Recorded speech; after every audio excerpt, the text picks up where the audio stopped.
На седница на Советот на град Скопје е усвоен ребалансот на буџетот со кој средствата се зголемуваат за дополнителни 166 милиони денари.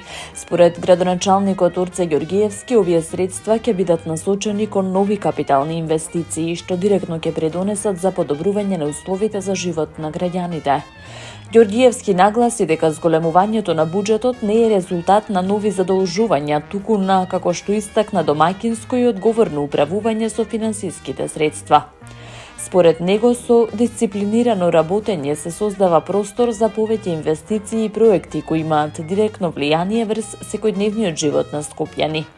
Еден од клучните проекти што ќе започнат со овој ребаланс е изградбата на нов кружен тек во близина на Народната банка на Република Македонија.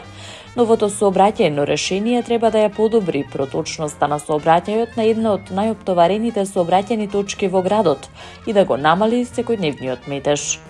Покрај тоа најавена е изградба на две нови монтажни катни гаражи во рамки на клиничкиот центар Мајка Тереза. Со капацитет од околу 500 паркинг места и инвестиција вредна околу 3 милиони евра.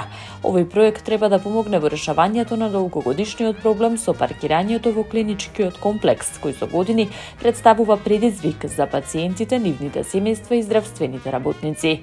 Градоначалникот истакна дека е важно што град Скопје ќе биде институцијата која ќе ги проектира, изведува и управува со овие гаражи, со што според него ќе се избегнат евентуални поскапувања на паркингот, што честопати се случуваат кога вакви објекти се управувани од приватни компании. Со ребалансот се предвидуваат инвестиции во образованието. Планирано е поставување топлотни пумпи со што училиштата под надлежност на градот повеќе нема да се греат на нафта. Дополнително ќе се поставуваат фотоволтаични панели, ќе се врши санација на училишните дворови и ќе се поставува нова урбана опрема со цел создавање подобри, побезбедни услови за учениците. Според градските власти, овие мерки се дел од пошироките активности за модернизација на инфраструктурата, подобрување на јавните услуги и унапредување на животната средина во главниот град.